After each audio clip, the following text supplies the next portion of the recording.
Good evening, everyone. I'd like to call this meeting to order. We'll start with a roll call of officers present. I'll start with myself, Doug Clemens, Chair. Bob Allen, co-chair. Rhonda Steele, treasurer. Bernita Wilson, secretary. Bill Wilson, member at large. Glenn Lake, member at large. Thank you all for being here. Do we have new members to vote on this evening? We do. We have two candidates who have met the eligibility requirements, Charles Murray and Ellen Wortham, both living within the 2-mile radius. Wonderful. Do you folks want to stand up and just let us see who you are? I'm Charles Murray. Hi, Charles. Great. Welcome aboard. Thank you. I would like to ask for a vote by the existing members to accept these two as new members of our CAG. May I have a show of hands with cards, please? Any opposed? Thank you and welcome aboard again. I want to ask for our treasurer's report at this time.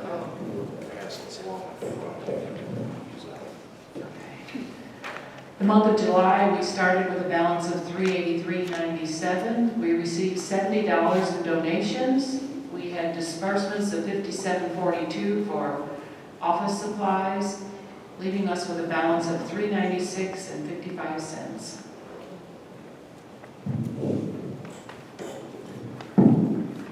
Alrighty, bear with me. Next is the executive board report, and we sat down for quite a time and had a discussion. Present were myself, Bob Nolan, Rhonda Steelman, Bernita Wilson, Bill Wilson, and Lynn Leak, the full board. We went over the minutes from our last public meeting and made corrections as noted.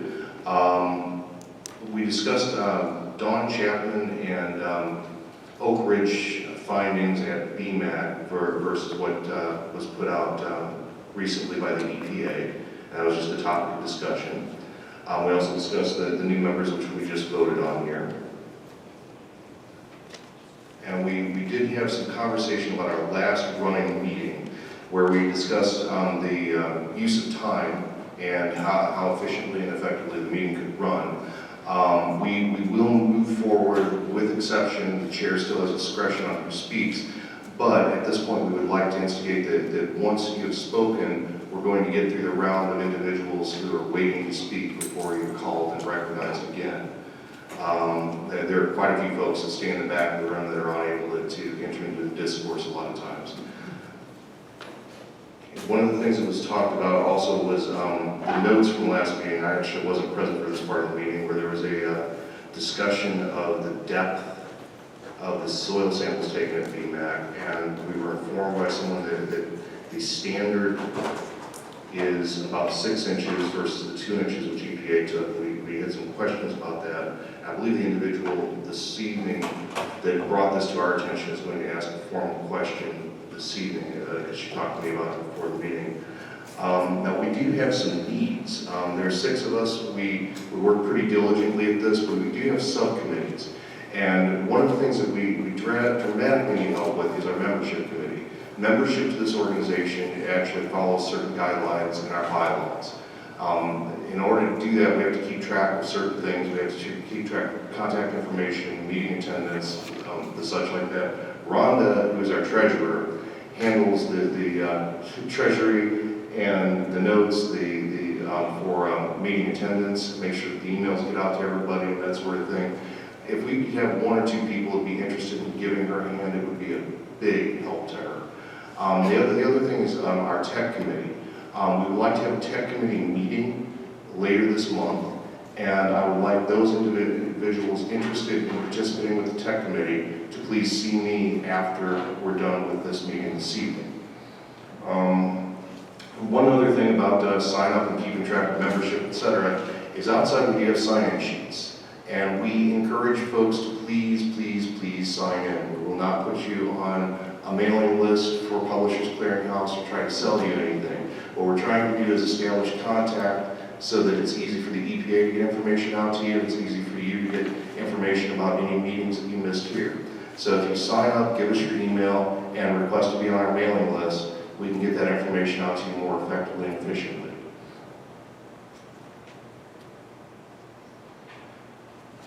All right, we have set a date for our next executive board meeting, and we had a discussion about upcoming elections.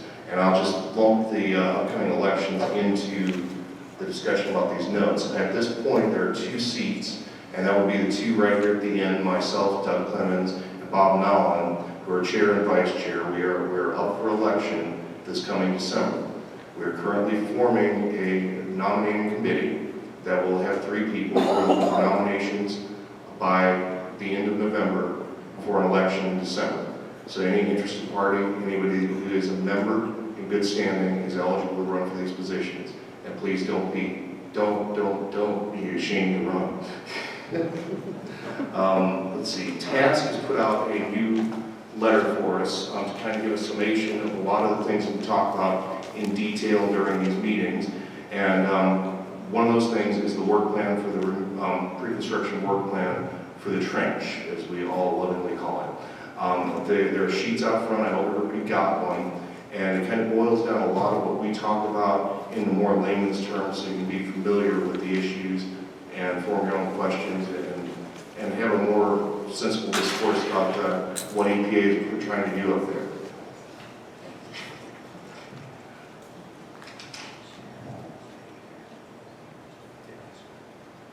Yes, I would like to, Terry Bukowski, could you please stand real quick? This is our individual that helps us with tasks. She helps present these pieces of paper that you see that actually help boil everything down to a meaningful level to us.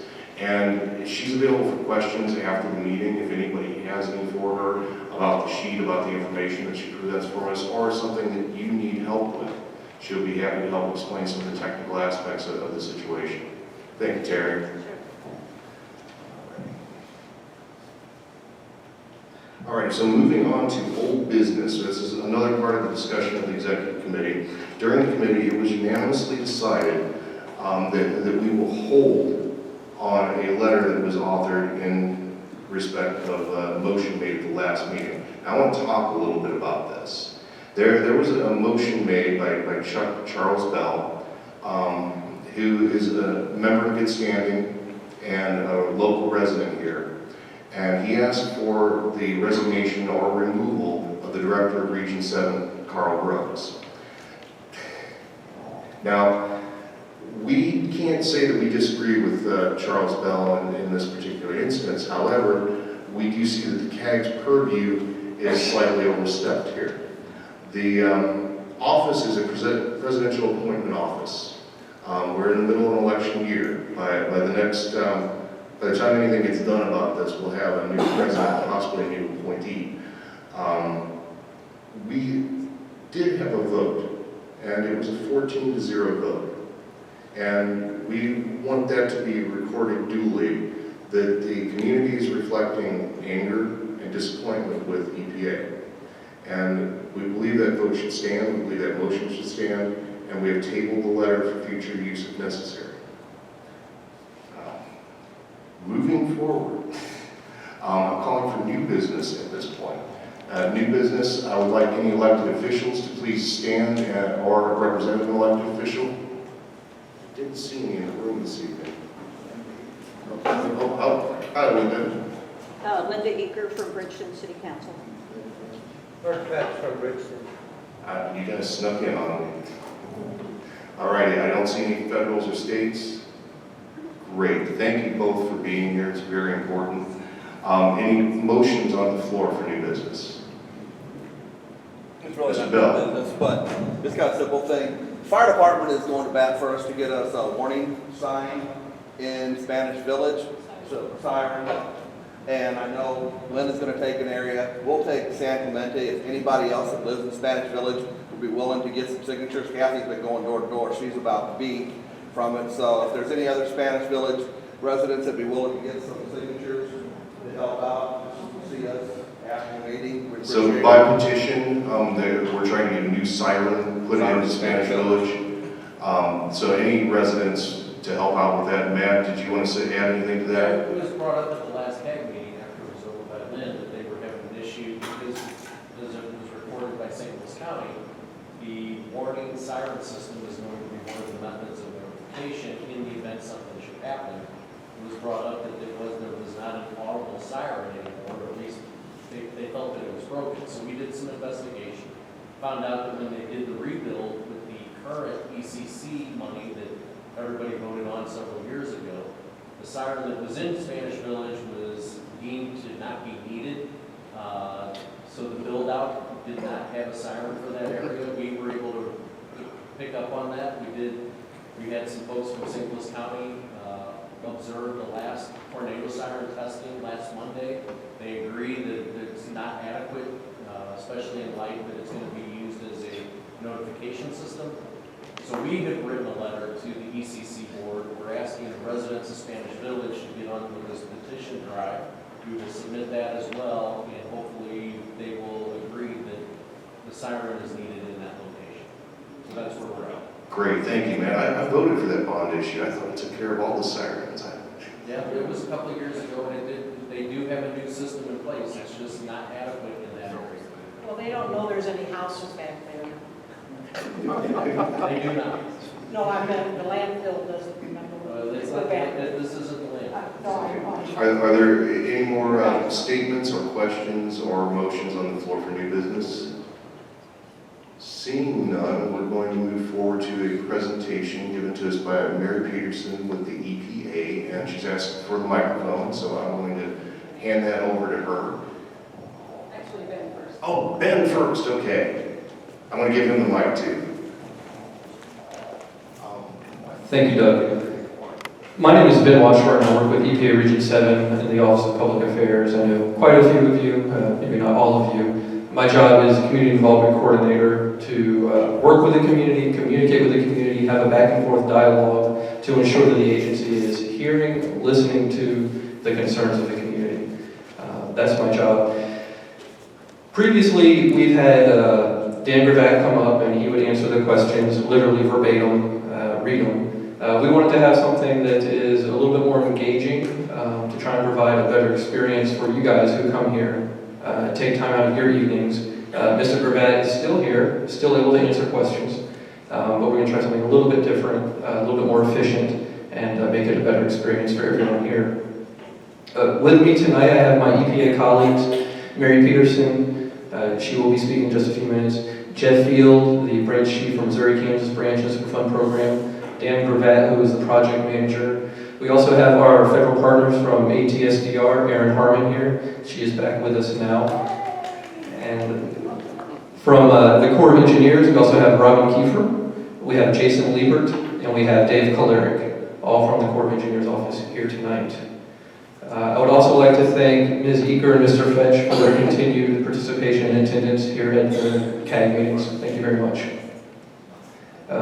First thing, when you guys walked in tonight, you may have seen it, we had the West Lake update, our last edition, which was our response to the CAG's executive committee letter regarding the work at BMAC. We sent that out. We're not sure if everyone gets our emails. We're not sure, as Doug said, not everyone signs up to the CAG mailing list. So we want to make sure that that information was out there and available for everybody, either digitally or in hard copy. That's all I have. Please feel free to come up and speak to me if you have any questions after the meeting, at any time. I have business cards. If you want a business card, I have my contact information, anything like that, and I'll be glad to speak with you guys. At this point, I'd like to turn it over to Mary Peterson. Management position in the Superfund Emergency Response and Removal Program. So the two gentlemen that you had speaking with you last month, Todd Campbell and Tom Mather, both work for me in the Emergency Response Program. So it's a different side of Superfund. So I have quite a few years' experience in Superfund. I'm currently on the detail to EPA's Office of Public Affairs, which is a new role for me. But I want to tell you that in all of my years of Superfund, and particularly as in my 20 years as a remedial project manager, one of my favorite aspects of that job was doing this, was doing community involvement. I hope you all know that it's actually a part of the Superfund process. It's written into the National Contingency Plan. So while it is something we are obligated to do, it's actually something I enjoy doing. So I hope that's good news for you. It's always been a pleasure of mine to have a community who cares enough to get the information and to be engaged in the dialogue. I want to build community support when we have decisions and make decisions about remedies that we're putting in place. Much better to have that consensus building and support going into it rather than to come out with a decision and then find out that your community is not supportive. So it's really important to have these discussions, and I just wanted to acknowledge you all for that. I hold a Bachelor of Science degree in Chemical Engineering, in case you're wondering, from the University of Tulsa.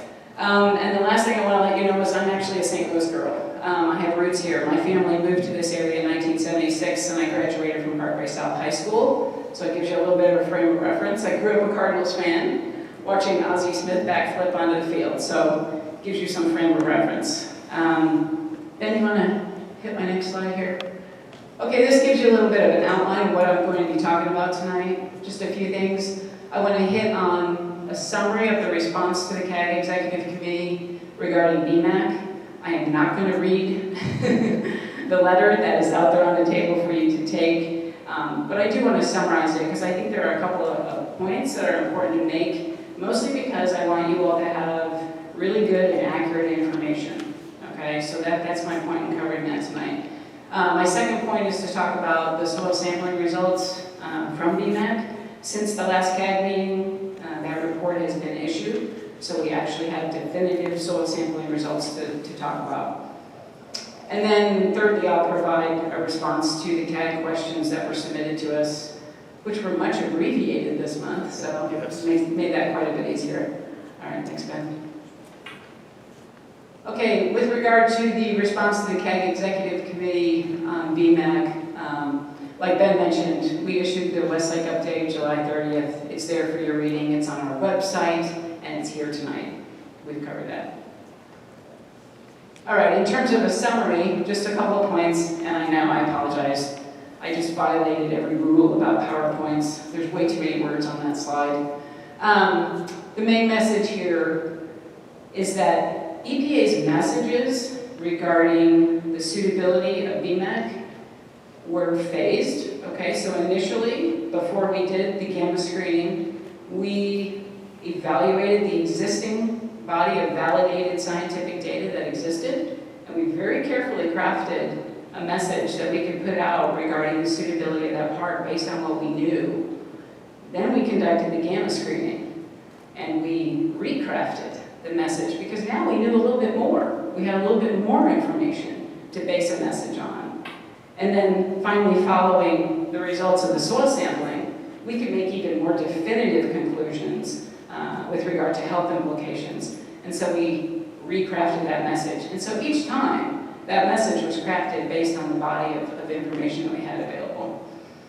The other point on this slide I want to make is the second bullet, is that the CAG, I think, made a really important point in the letter regarding the need for data to be held to the highest standards in terms of validation and quality assurance review prior to being accepted. We completely agree with that. So I'm glad that the CAG put that in their letter. In fact, sometimes that data validation and review is why it can take us a while to get to a decision point. It can take us a while before a report hits the street. And I know sometimes these things are difficult for communities to understand. It just looks like we're dragging our feet or we're taking a really long time. Sometimes that is exactly why. And so I'm glad you made that point because we totally agree. Oh, and I think points that we agree on, I think, should be celebrated because we do have many points of disagreement, and that just is what it is. We will deal with those as they come along. But when we have points of agreement, I think we should celebrate it. Okay. Next one. Okay, a little further into the test, or into the EPA's response. The CAG Executive Committee had pointed to a couple of citations in one of our guidance documents, MARSIM. It's a horrible acronym. It's the Multi-Agency Radiation Survey and Site Inspection Manual. Okay, so it's basically like our radiation guidance, okay? And there was a reference in there that talked about a potential for a 50% error reading for certain instruments.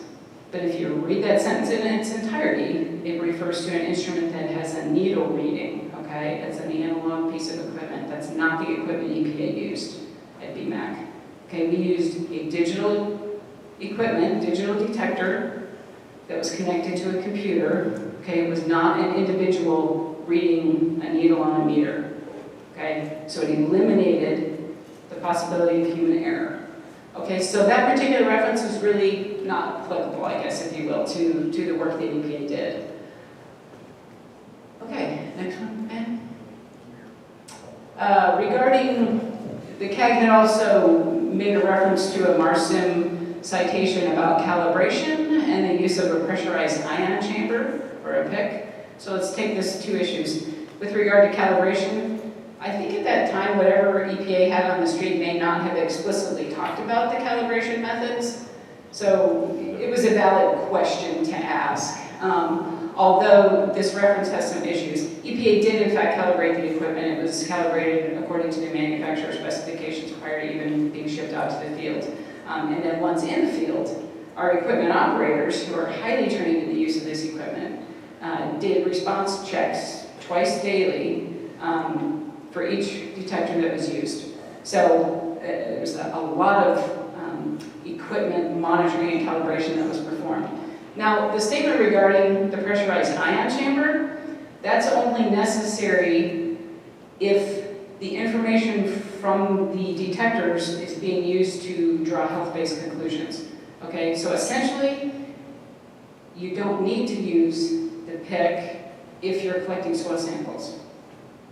EPA collected soil samples, and that's what we used to draw conclusions about health implications. Okay, so if you're taking soil samples, the use of the pressurized ion chamber is really not applicable. Okay? Let's hold your questions if you will. I'm going to ask that everybody holds their questions. I'm taking notes myself. Okay, thanks.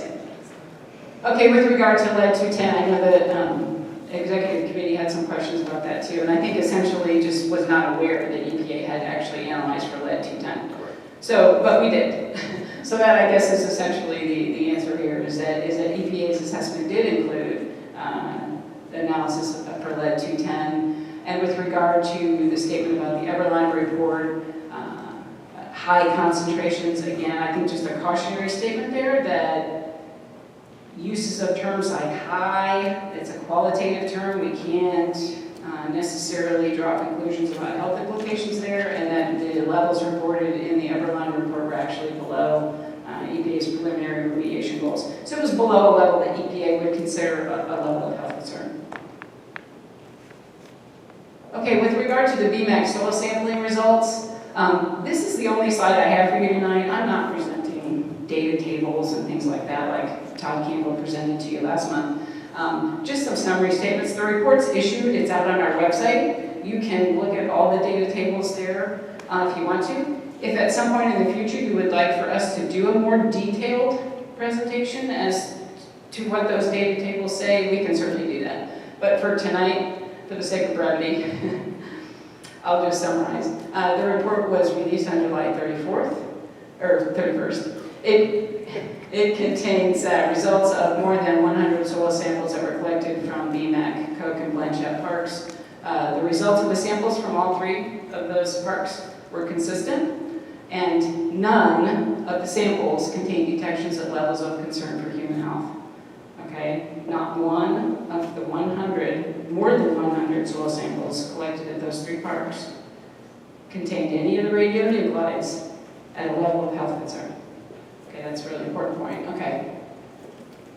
Now we're going to get into the response to the CAG questions that were submitted last week.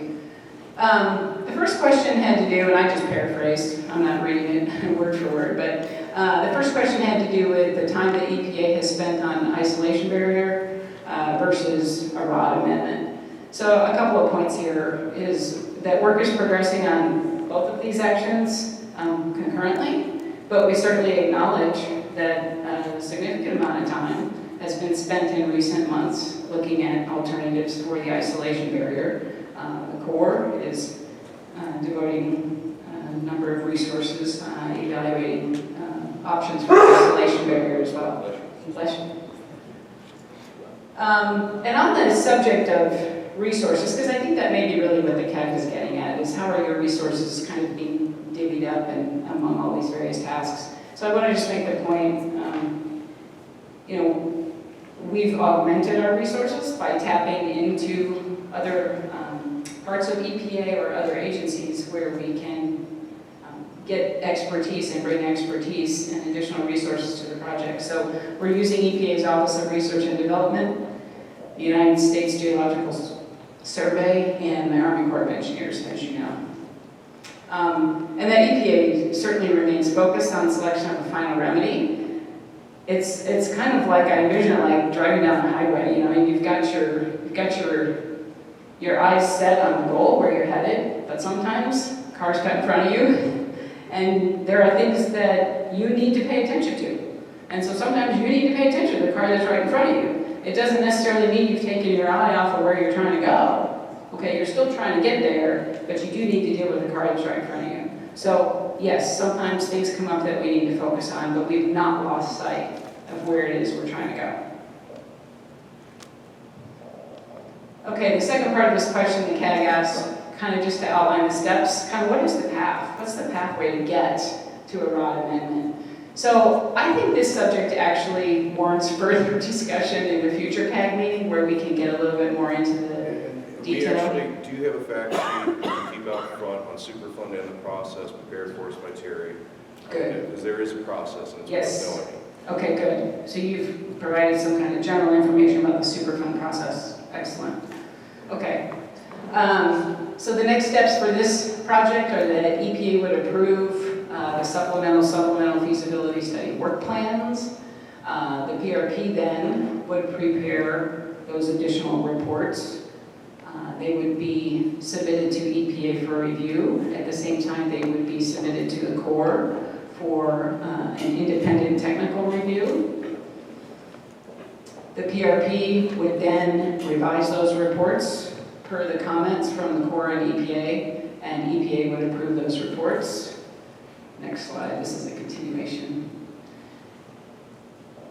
All of those reports then would be compiled into a supplemental feasibility study addendum. So there would end up being kind of one larger report prepared by the PRP. That would also be submitted to EPA for review and submitted to the Corps for an independent technical review. EPA would then prepare a proposed plan that would outline the preferred or the proposed alternative, okay? And that then would go to the National Remedy Review Board at EPA headquarters. Following review by the NRRB, the proposed plan would then go out for a public comment period.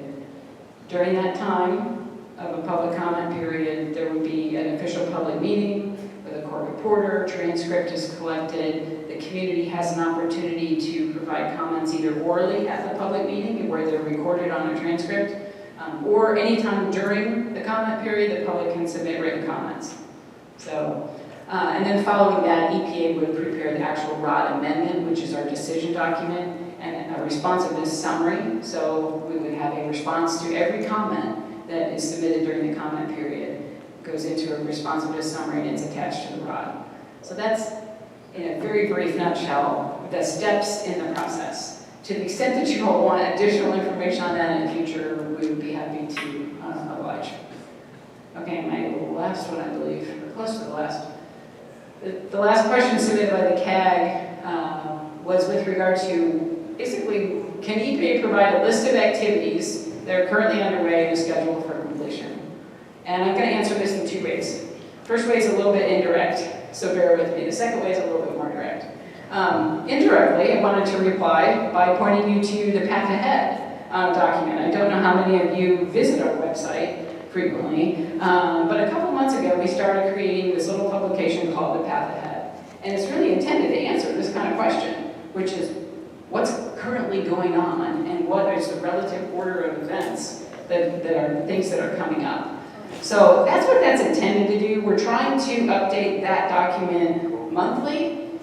We generally do that prior to the CAG meetings. This CAG meeting, it seems like it's a little earlier than usual, so we've not done that, but we anticipate doing that in the next week or so. So if you continue to hit our website about once a month, you'll see a new path ahead that's supposed to outline kind of the things that are currently ongoing.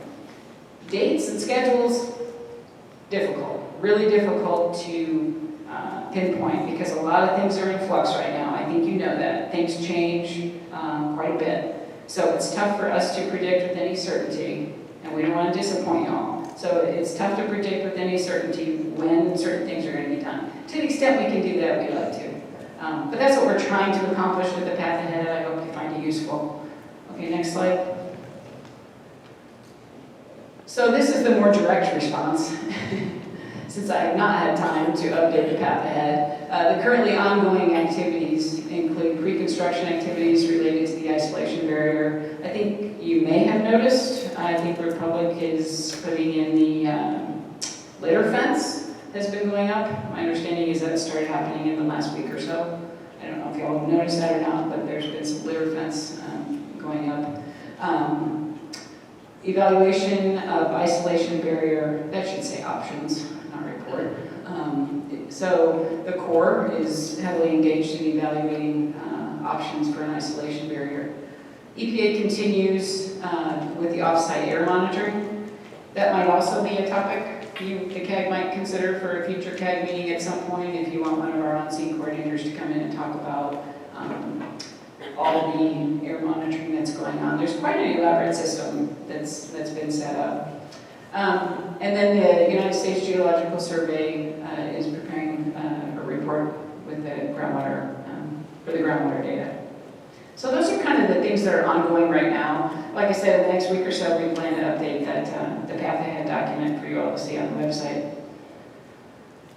And just in closing, I just want to reiterate that EPA is committed to selecting remedies that will protect human health and the environment. We're obligated to do so by our law. We intend to do so. These decisions will be based on sound science in keeping with our scientific integrity policy. We have the technical expertise and the legal authority to make these decisions. We've enlisted the support of the Army Corps of Engineers that you see here with us tonight to provide additional technical expertise and review. I think that was largely y'all's idea, and I think that was a good one to bring the Corps expertise on this project. And that we're committed to keeping the public informed along the way. That's why we're here. That's why I'm here. So to the extent that I can continue to be useful to you in providing your information, I certainly hope to do that. I think that's what I have for you tonight, and I'm going to turn the microphone back over to Doug, who can moderate question and answer. I will call upon my esteemed colleague, Mr. Gravatt, to help answer technical questions. And actually, did you want to remain as part of Q&A?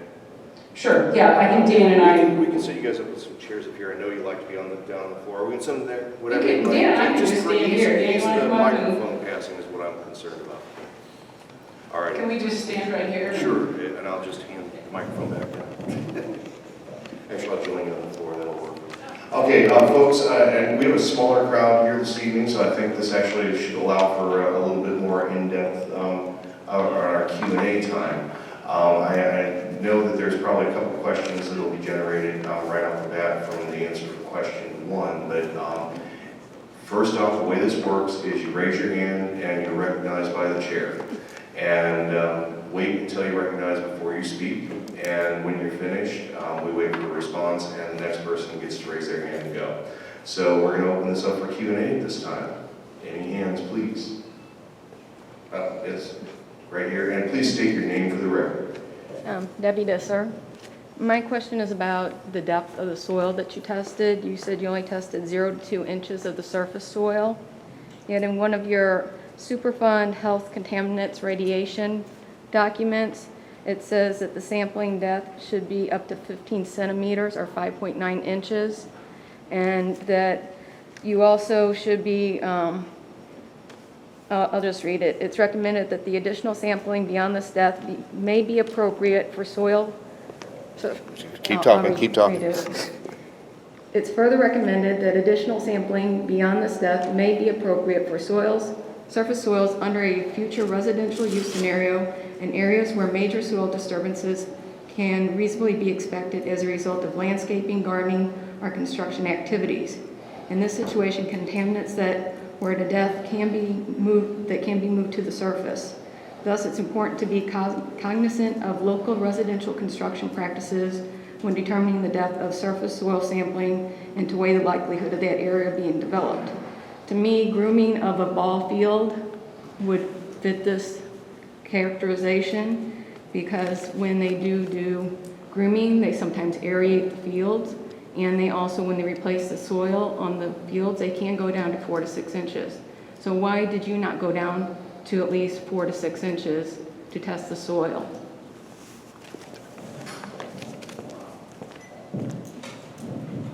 I'll take a stab at it.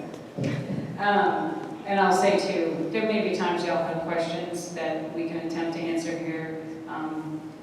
There may be additional follow-up that's needed to provide a more in-depth response. Yeah.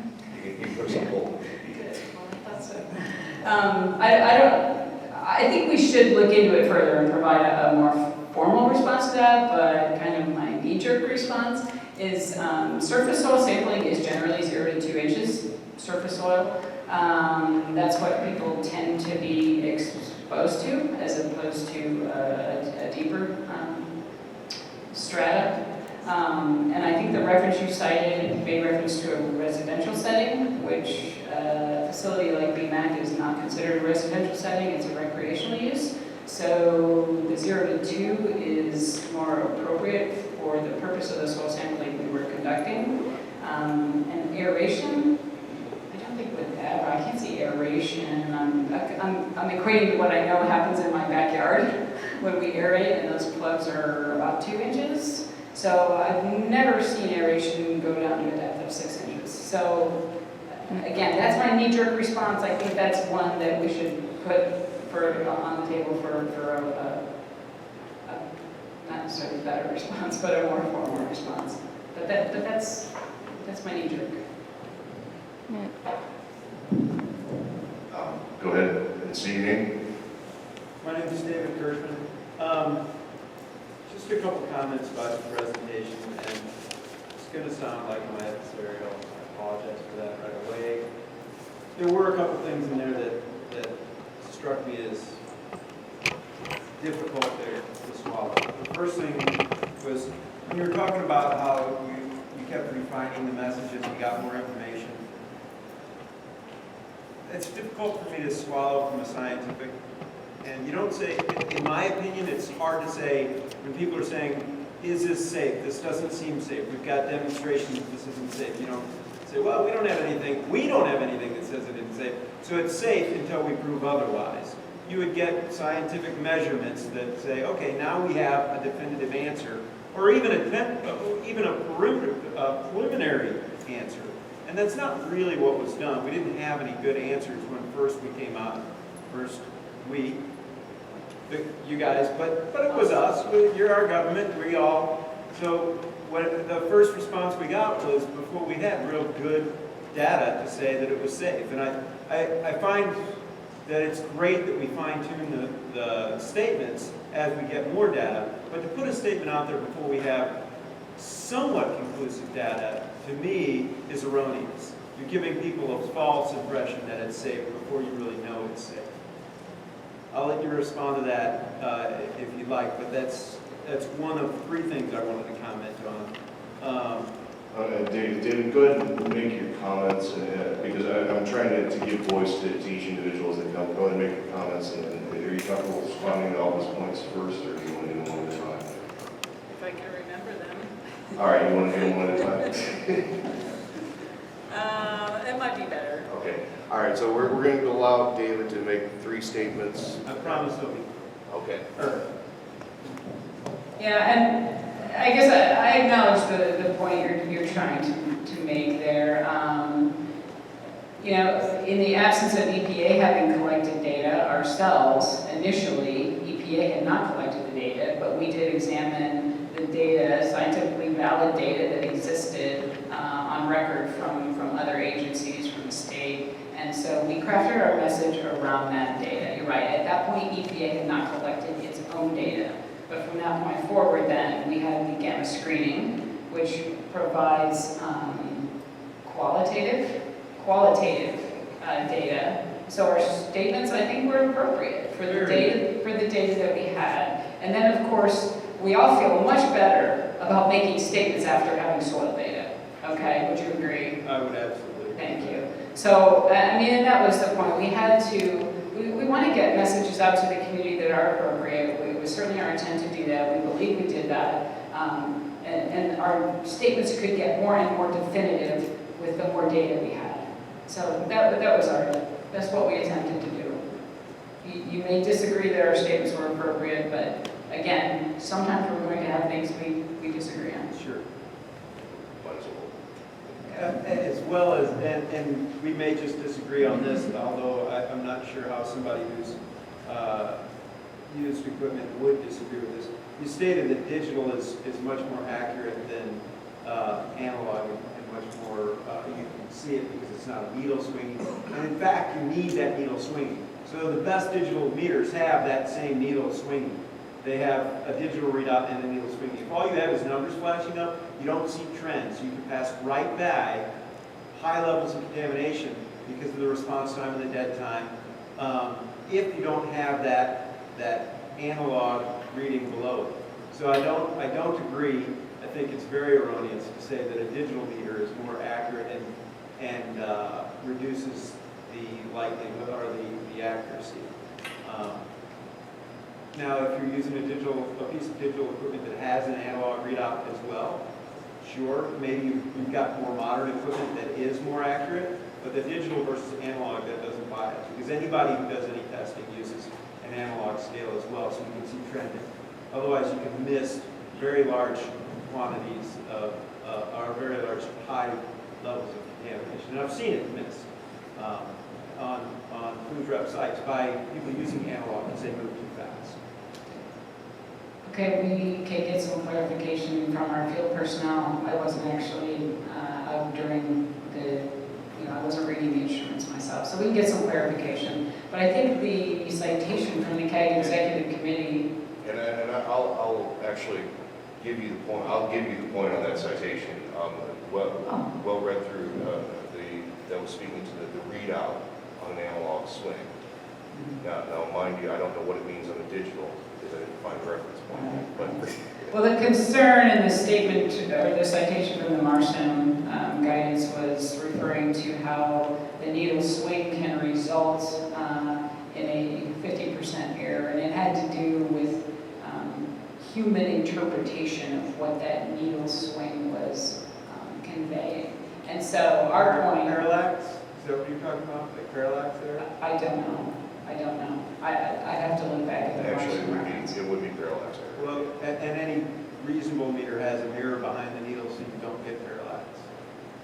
Is there a way you can use a microphone, because we're not hearing? We can very sorry, look into that further. I think one of our field technicians who was operating that equipment really needs to be the one to provide and answer the question. Thank Was you. there a third? The last is just a statement. Can you hear him or does he need the mic? The last comment was just a statement. You said it's very difficult to predict these schedules, these timelines. And I can tell you that, yes, I do understand things are moving. Where I work, things are moving constantly, and yet I have to propose deadlines for the projects I'm on. I would expect the same is true for the EPA, that you would be expected to meet mile markers, and sometimes you'll miss those mile markers, as I do. So I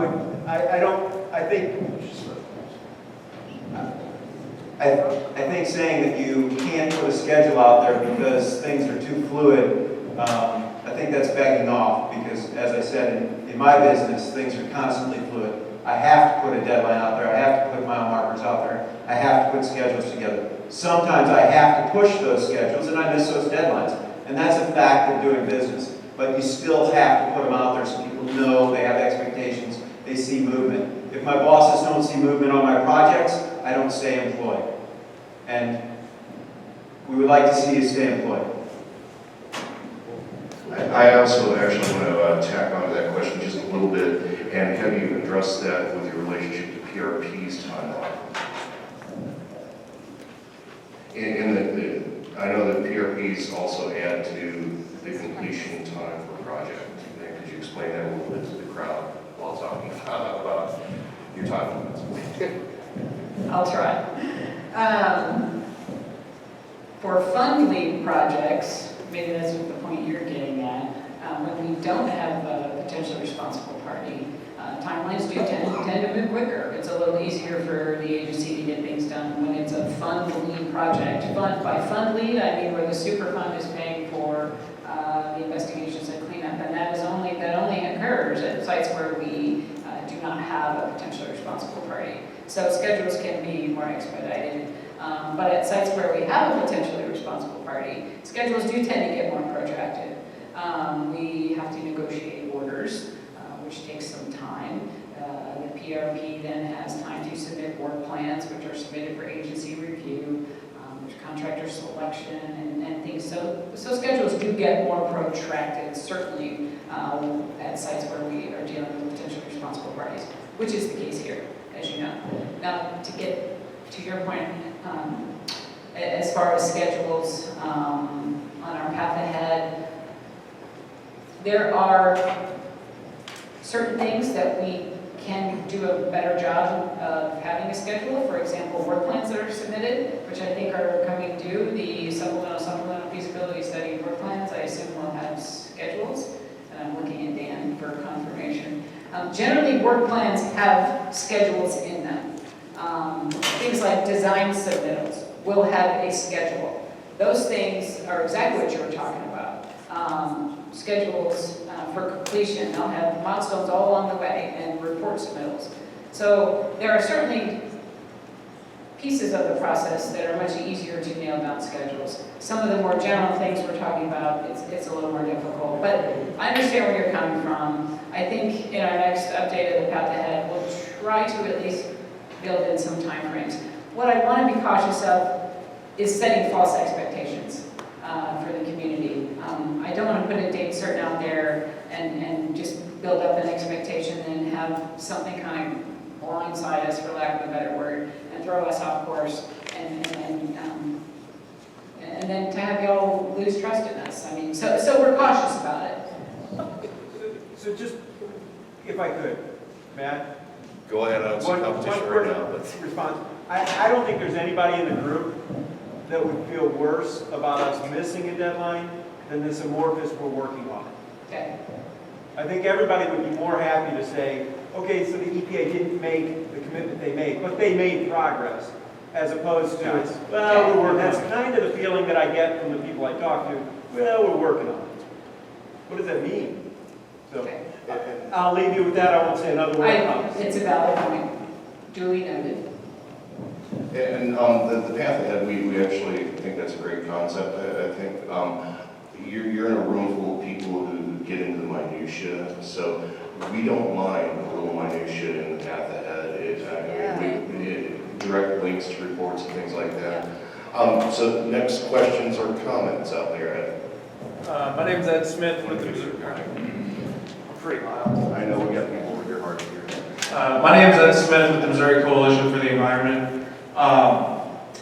On the path forward, a consultation with the National Remedy Review Board was pretty far down the process.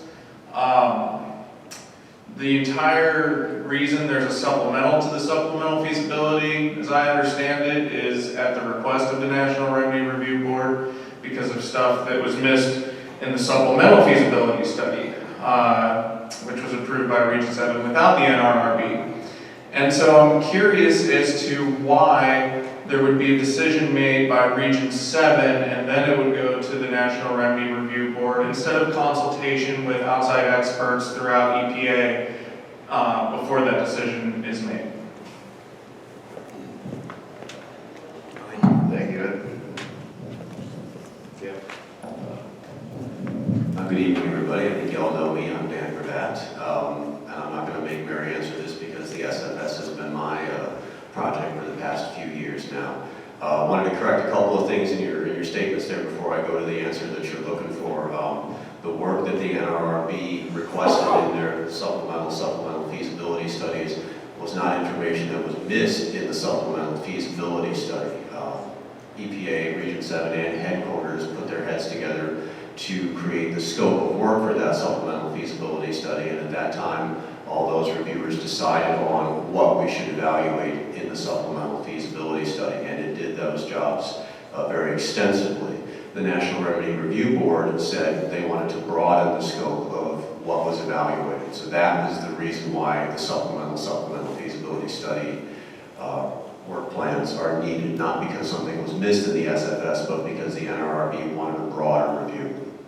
Who at headquarters, just to follow up, who at headquarters then was involved in the supplemental feasibility study? I have not seen any comments ever from headquarters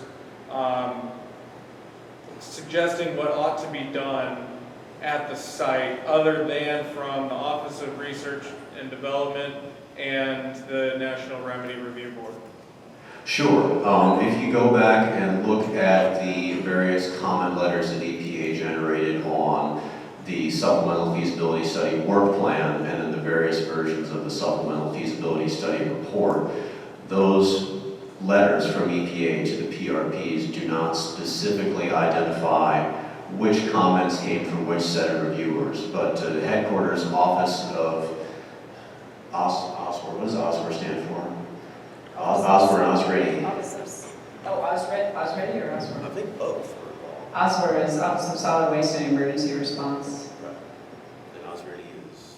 Office of Site Remediation and Technology Innovation. Hold on, can you, I'm right. Just pass the acronym test. Thank you for knowing things. What was the second one? Osrady, OSRTI, Office of Site Remediation and Technology Innovation. Oh, okay. Oh, no. Got a ways to go. So, members of headquarters from Oswer and Osrady both were involved in evaluating, scoping the work plan, and evaluating, commenting on, and editing the SFS report.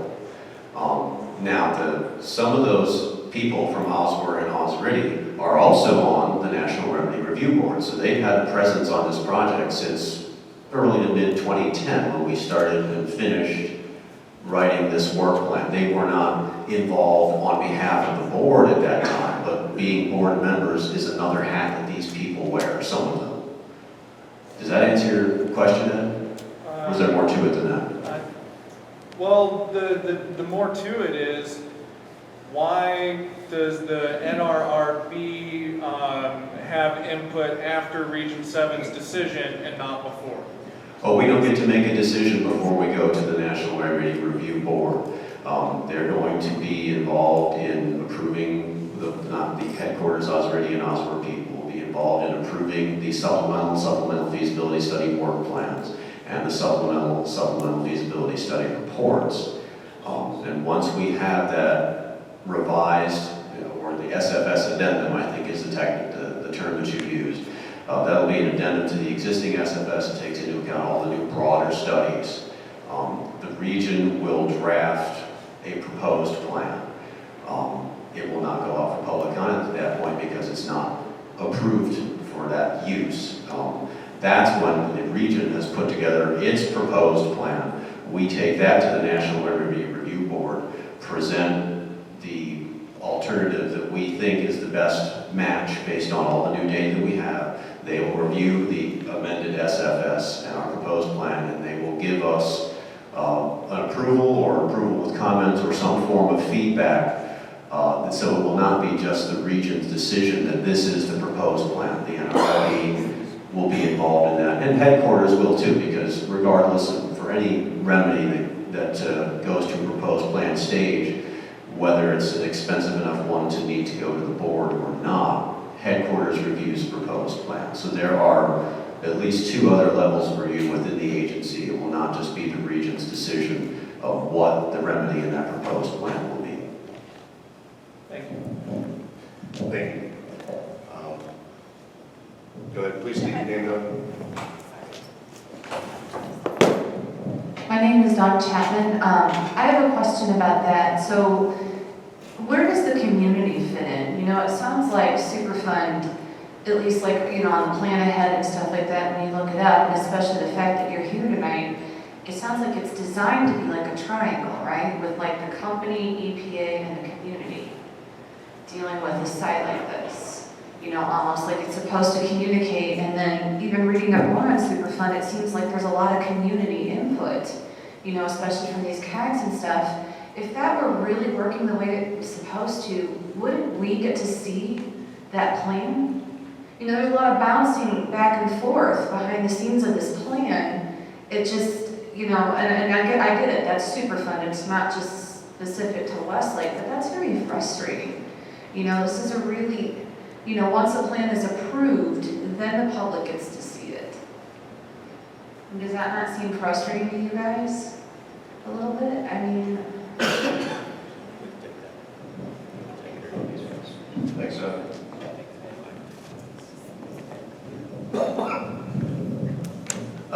Let me clarify. I think this is something we've talked about extensively in the past, that the public will get another chance to comment on the proposed plan. When I talk about the proposed plan being reviewed and approved internally, that just means it's approved for release to the public for public comment. That doesn't mean... Proofread, kind of? Pardon me? Kind of proofread? Not so much a proofread, but it's approved, it's reviewed by the headquarters folks and the NRRB folks, and everyone decides that this is the remedy that EPA wants to present to the public for their input. Then it goes out for a formal public comment period, which will take written comments. It goes for public meetings, which will be recorded or have a transcript made of.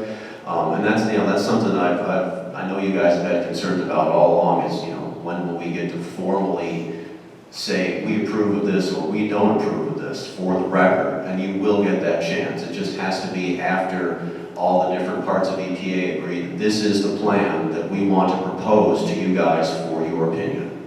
Well, I mean, and when we approve of a plan or disapprove of a plan, then what, you know, we had the 2008 record of decision, we kind of saw what happened there. You know, what happens? What happens if the overwhelming majority of this community says, that's, you know, we have to live here when it's all said and done? How much of So that Dawn's is... asking what happens if the community rejects the plan? Sure. It depends on what the alternatives are and what your specific objections are. I think I and other folks have talked to you about the 9 criteria that we have to evaluate all these remedies by. And of course, you know, state and community acceptance is you know, one of those criteria, actually 2 of those criteria. Can we get that list maybe for the next meeting? Like, I think that would, because I do remember having that conversation with you, but there's I probably... think I've got it written in my notes, but if you don't mind sending out that quick worksheet, I know there's one, I've seen it before. We can send out links to Yeah, just a link would be great. Terry, I don't know, was that included in the fact sheet? Yes. When you laid out the Superfund process, that's probably where you saw it. Yep. It should be part of that process. Yep, thank you. If you could have a continuing need, go back and look at that fact sheet. If you have a continuing need about additional details about how the Superfund process works, I can come and present more information at a future CAG meeting, no problem. I think we just want to make sure that we don't have what happened in 2008 happen again this time. I think you have a pretty active, involved community. I think, like you mentioned, it's kind of neat when you have such a community like this that comes together. Why not utilize it? Thank you. All right, and you've got your hand up for a I just while. want to piggyback off Dawn. Please. My name's Beth Strohmeyer. How many times has the EPA Region 7 changed a ROD due to public comments? Everybody good question. How many times historically has the EPA changed a record of decision, a ROD, before this particular change? Neither Mary or I know the answer to that, and there may be 2 parts to your question. You may be asking how many times has EPA changed its proposed plan. If we propose something to you and there's such an outcry that we go back to the drawing board without actually issuing a ROD, that's one instance. The other is after the ROD has actually been formally written up and then continuing public outrage or whatever comes on and we have to revisit. Those would be 2 separate categories. We don't know the answer to either of those, but we can look into that. I know Ben is here making notes. I do have one thing I want to add to that because, I mean, I don't know, nationwide how many sites that's happened to, but I can tell you that I've had one experience managing a national park resource site in Kansas where time we issued the proposed plan, the state and the community had some concerns about the remedy that was being proposed, and that launched us back into a supplemental feasibility study, which we did, and then came out with a modified proposed plan, about a year or two after that. And then got a record of decision signed that the community was more favorable. Was there a PRP involved? There was a PRP. Yes, sir. Yeah, I'm loud enough. My name's Charles Bell. I got a question. Can we ask the Army Corps of Engineers questions? I mean, they are here as experts. Would they be willing, one of you willing to stand up and answer a question about your procedures?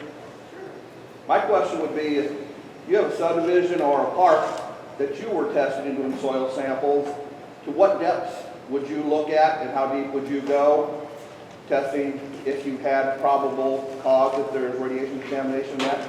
Just what kind of depth would you go to soil samples? What's Army Corps' operating procedure for? Right, their operating procedure, what kind of depth they would go for soil samples? Welcome to the front of the class.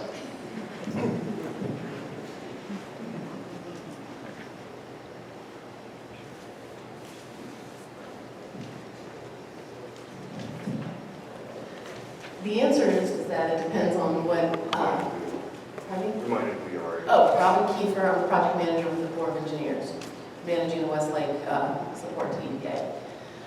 The answer is that it depends on what's being done, what the activity is being done on that site.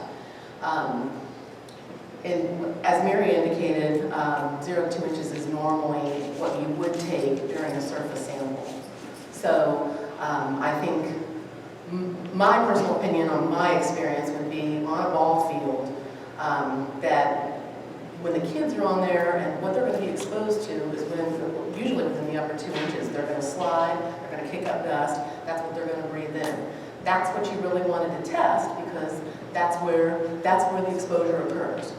So in my opinion, that I believe that was an appropriate sample depth.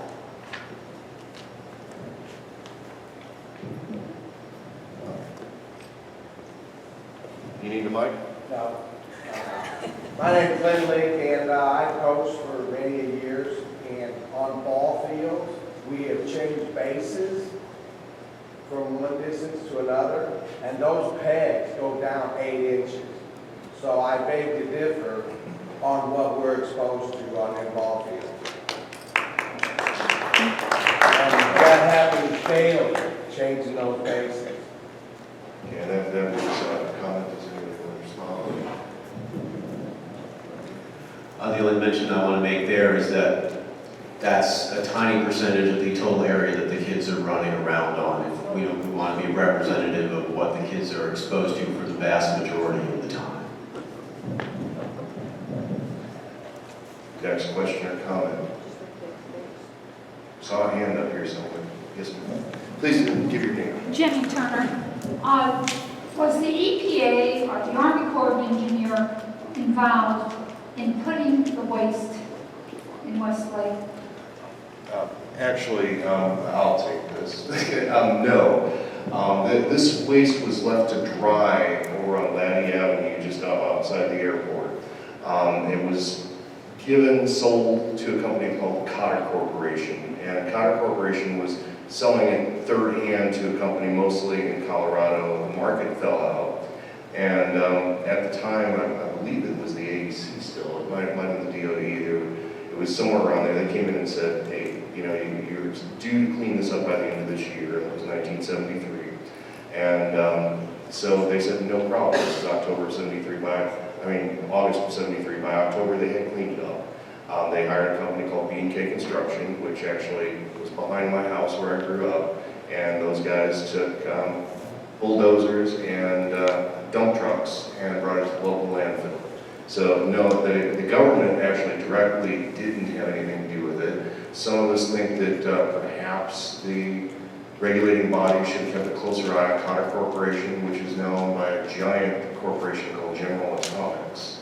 And they are one of the PRPs in this particular situation. So I hope that answers your question. Well, then If they weren't involved putting it in, why are they involved now to maybe get it out? Well, the government is actually part of the PRP under the Department of Energy, because we created this waste, if you will, as part of the Manhattan Project. Mallinckrodt Industries, I think Ed wants to come along and give a brief history of the site. Yeah, the real answer to why EPA is in charge of Westlake is because the Department of Energy was in charge of what's called the Formerly Utilized Sites Remedial Action Program in 1990 in St. Louis, which is now under the control of the Corps. And when the DOE was here establishing which sites in St. Louis were to be FUSRAP sites, it explicitly left West Lake Landfill off of that list, and a month or two later, it became a national priorities listing of the Environmental Protection Agency. So we think it should be a FUSRAP site, but it's not. Right, but the government in general does have a vested interest in it, this is government contracted waste. They contracted with Mallinckrodt to create it. So, yes. I'll use the mic so I don't have to. Harvey Friedman with Representative Villato's office.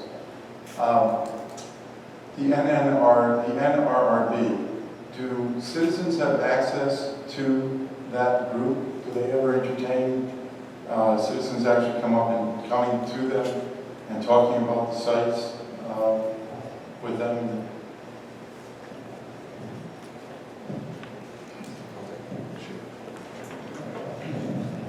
To the best of my knowledge, Harvey, citizens cannot be a formal part of the NRRB process. They can't attend the briefings, the presentations that we make to them. The nice thing about the upcoming interaction with the NRRB, our formal presentation of the proposed plan at that time before it goes out to the public. I know you guys have said repeatedly that you wanted to see the documentation that the NRRB came up with in our early consultation, and it's protected for various reasons. The official consultation is to come in the future. That will be their official recommendations, and that will be released to the public, so you'll know exactly what they tell us. But as far as direct citizen involvement in that process, it's an internal process. There's no. I'm not asking about that process. I'm asking if they would entertain hearing from a community directly, not when you're in the room, not as part of your presentation, but is there a formal way that we can request to have a meeting with them? Will they take citizen input independent of your presentation? So you're saying, could the CAG or some other citizen group meet with the board as a formal entity? I'm pretty sure that does not happen. Can we get confirmation on that, please? We can look into that. Thank you. Yeah, because I don't know if that's possible, what you're asking. Then write that down. I'm right. And next question or comment? Does the EPA know whether or not? C.D. Stelzer, does the EPA know whether or not the fire at the landfill has hit the radioactive waste? And I'd actually like to just tag in on this a little bit. Somebody showed me recently there's a community-funded radiation detection system out there that recently had a spike at the same time that odors were up in the area. One of the concerns is that the waste, as you know, as you're doing testing and finding waste in areas, it was unexpected. Perhaps the waste has actually already contacted the fire. And do you know this? Can you tell us?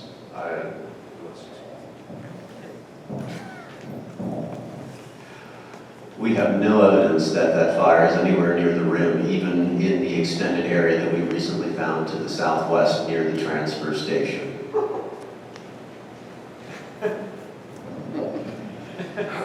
Okay, David was first. No? Okay. Close my eyes and say, I have no evidence that you're stating. Oh, okay. Ed? Regarding the discovery of radioactive material to the south, is EPA planning on releasing, I guess the question is, has EPA released all of the most up-to-date maps with the scientifically vetted data collected for the isolation barrier? And if it hasn't, will it? And equally do the same with the next round of testing that was referenced in the letter to the federally elected officials.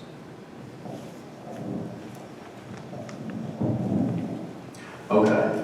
We have not received a formal submission from the PRPs yet that shows us all the laboratory analytical data, all of the validation that they've done for the GCPT and coring data that was done so far that identified the newly discovered rim area in the southwest near the transfer station.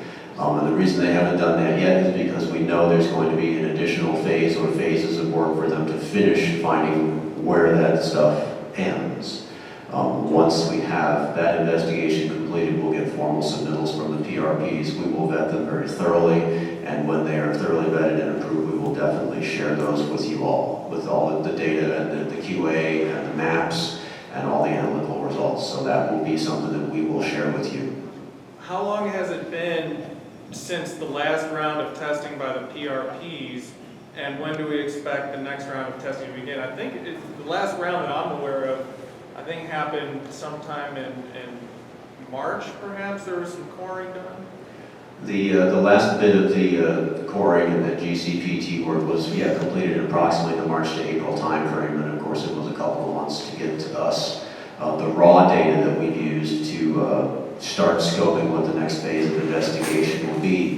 The next phase of investigation, it depends on where we decide that this isolation barrier can most safely be built. So we're waiting for a decision on that, which has been in the works for quite a while, as you know, and that will help us scope and decide where those points for that last phase of investigation, GCPT and coring, need to be.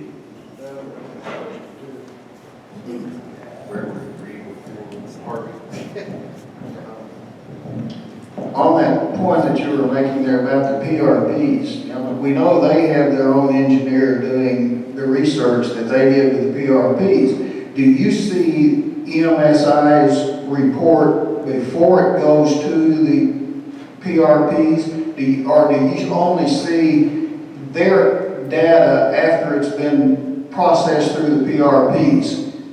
In other words, do you get the raw data that EMSI comes up with that they submit to the PRPs, or do you get it after the PRPs have changed it? Because we have, there's a big likelihood that what their engineer submits is not what they turn over to you. For those of you who may not know this, EMSI is the engineered contractor for Republic Services and for PRPs at the Superfund site. Yeah, that's a good question, Bob, and it's got several parts to the answer, so I'm going to try to walk you through all of them. We do see the raw data that comes from the analytical laboratories that are subcontracted. They're independent of EMSI, they're independent of the PRPs. It's like you guys have Test America over here in Earth City. There are companies like that that are completely independent. They're just contract labs. You sign a contract with them, you send them data. They have their own quality procedures that are independent of whoever they're working for, and they generate a standardized data report. We see those. The PRPs are required to give those to us. We also see the EMSI or any other subcontractor working for the PRPs. We see their quality assurance evaluation of that data, which follows, or should follow. If it doesn't, we let them know and make them fix it. Follows EPA guidance and procedures for review, quality assurance of data. And then we also see, of course, what you see as well, the reports and interpretations that EMSI prepare based on that quality assured data. Now, of course, that's where reasonable people can differ. And another part of your question, what you seem to be getting at is, do we see what EMSI writes before it goes through the PRPs? We do not, because EMSI works for the PRPs and not for us. But having said that, regardless of whether a particular statement or interpretation came from EMSI or the PRPs, when we see it in a report, we being EPA, Corps of Engineers, state partners, USGS, if we've got a problem with it, we'll call them on it, and we don't really care who made that statement. If we say, this interpretation is false, or it's not complete, or this data was, not properly evaluated, we'll make them fix it. That full answer question? Yeah, part of it. Well, if I missed some, please give it to me and I'll expound further. I guess in terms of, well, I can just speak from here.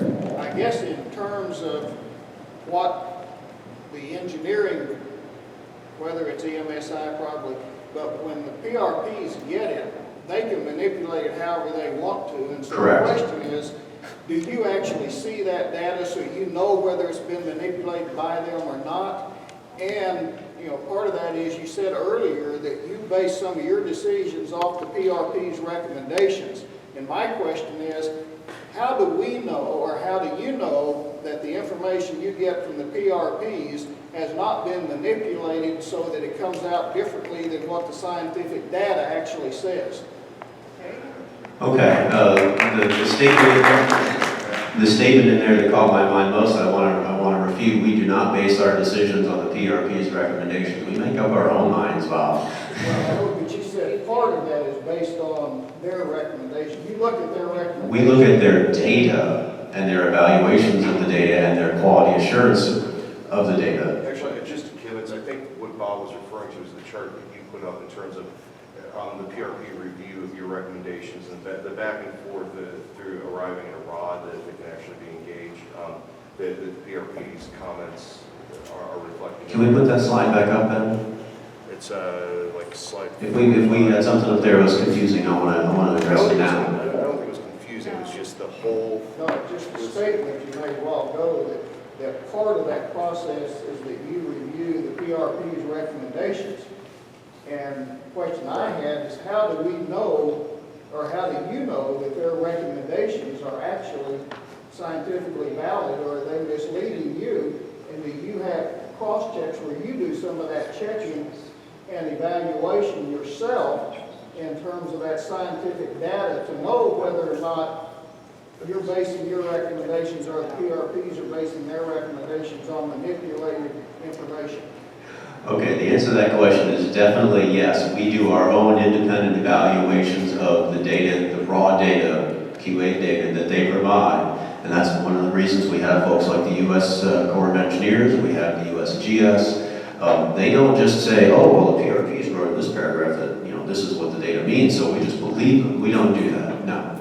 We satisfy ourselves that the data, the raw data, first of all, is, it's representative. It's the data that we need to make the decision, and then we evaluate it ourselves and make our own decision. Sometimes it ends up agreeing with what the PRPs came up with as their evaluation. Sometimes it doesn't. That doesn't mean that we're on their side or we're against them. It just means that we're, doing an objective, independent review and coming to our own conclusions. I mean, if we just took their word for it, we'd be grossly negligent in doing our jobs. I want to throw a quick question in. How would a disagreement with the PRP's analysis affect the timeline? How much time does bickering take? We don't bicker. We let them know that a particular statement or conclusion or recommendation they make is or is not valid. We tell them, in the case that it's not acceptable or it's not supported properly, to go and fix it, and we give them a timeline to do it. Now, of course, since we don't know ahead of time what they're going to propose on any given issue, we can't say, oh, well, that disagreement took 7 days and this one took 7 months. But yes, anything like that where we come to a non-meeting of the minds, it does add a little bit of time depending on the magnitude of the discrepancy. Thank you for that. And Harvey was next. Oh, okay, I actually have 2 questions, but I'll try to keep on this topic first. So I think what I hear you saying, first off, I understand there's a concept of a split sample that's used in some cases, and I believe in that situation, an EPA person is there supervising the taking of the sample, and then the sample is sent to the PRP's lab and to a separate lab that the EPA chooses, and then you guys actually have seen the sample taken and you get your own data set to analyze. That's kind of what split samples do. My understanding is, at this point, for example, with the GCPT data, just for clarification, there is no split samples happening there. You guys are not going out and digging your own boreholes and taking your own sample and independently getting access to that raw data before it hits the PRPs. The only data that you get, if I heard you correctly just now, and I just want to make sure that I heard you correctly, the only data that you're getting is data that is coming directly from the PRPs. It is coming from independent labs that the PRPs have contracted, but that data is, the transmission path of that data is through the hands of the PRPs to the EPA. It never goes from the lab to the EPA directly. That's a question. I heard the question, Mark, and you're correct in the concept of a split sampling. It's where EPA goes out while the PRPs are doing their sampling, and we collect an additional aliquot piece, bottle, whatever, of the same material using the same methods, and we handle it ourselves, and we take it to our lab of our own choosing. That's never the same one that the PRP is using, so we make sure that we're not confusing the results in that way. And we get our numbers and we compare them to their numbers. You are correct in the sense that we're not collecting, we have not been collecting split samples of the core samples that the PRPs have recently been collecting along in the isolation barrier potential areas.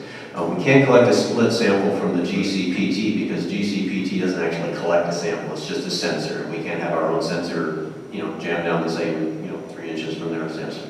You are correct that we do not have a split sample result of our own from those. But when we get the raw data from the PRPs, which came from the analytical laboratories, we don't get a summary that the PRPs generate of the lab's data. We get the actual lab report in its entirety, and it has a very standard format. The lab generates it on its own, and we get a true copy of that incorporated in the PRP's submittal to us. So we don't have to worry that the PRPs have somehow altered the lab's numbers or their calibrations or anything like that. We see the actual lab report.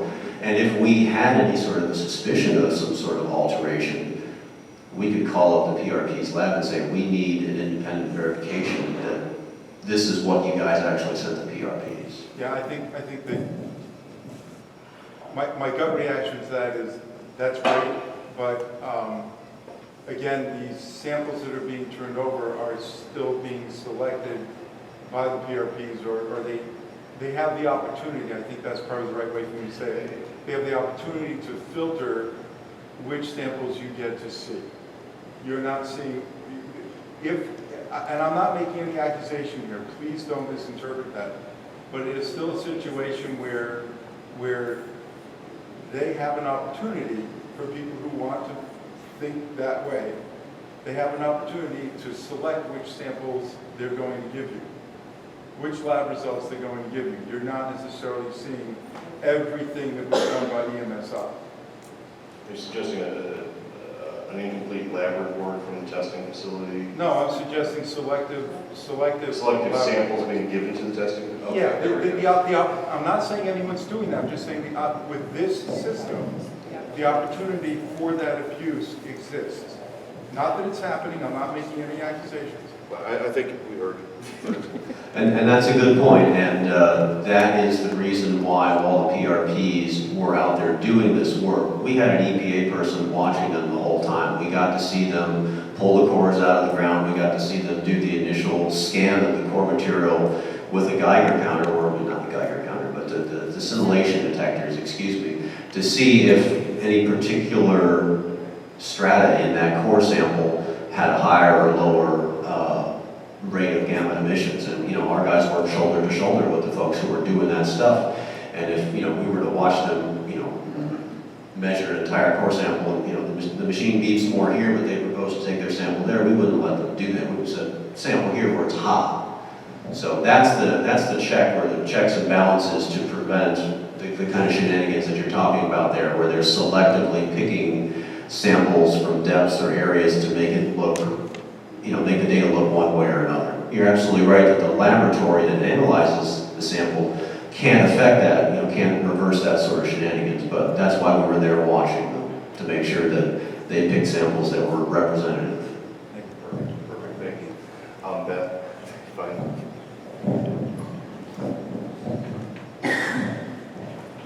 Okay, I've heard a theme tonight from Dan saying, we tell them to fix it, or we tell them.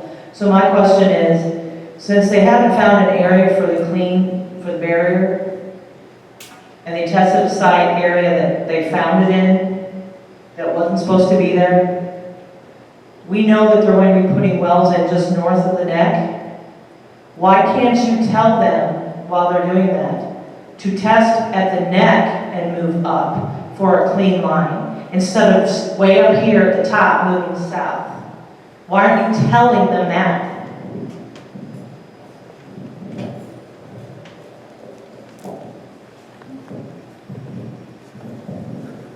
I'm not sure what wells you're talking about that they're putting in near the neck. Could you clarify that? They're installing 3 additional temperature monitoring wells immediately to the north of the neck, which would be a great opportunity to find out if there's radioactivity there.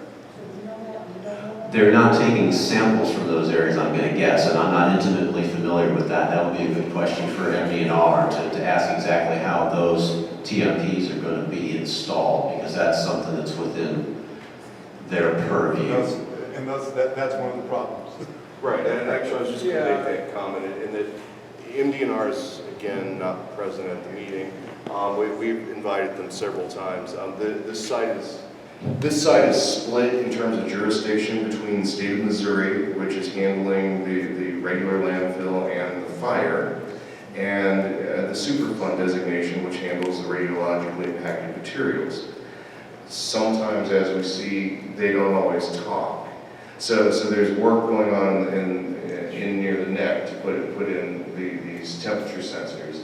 And the question is, can EPA say to the PRPs, you're digging there, we still don't know the end of this stuff. Can we take samples there and have those placed into analysis? We haven't finalized the scope of exactly where and how many of these samples we're going to take and what methodology we're going to use to decide where to take them. Since we're not ready to get out in the field and do that phase of investigation, we're going to have to pass on whatever the temperature monitoring probe installation process is that they're going to do, presumably in the near future. But that doesn't mean that we can't consider that sort of an approach in the future when we do scope that work before they get out in the field. I know that it doesn't seem to have satisfied you, but that's, we're not ready to go and take those samples at this time. You're 2 down, Don. You're going to have to wait a minute. That's all right, I don't probably need you, but Go ahead. I just wanted to maybe bring this down a notch for me. Like you just said, that the two organizations aren't talking.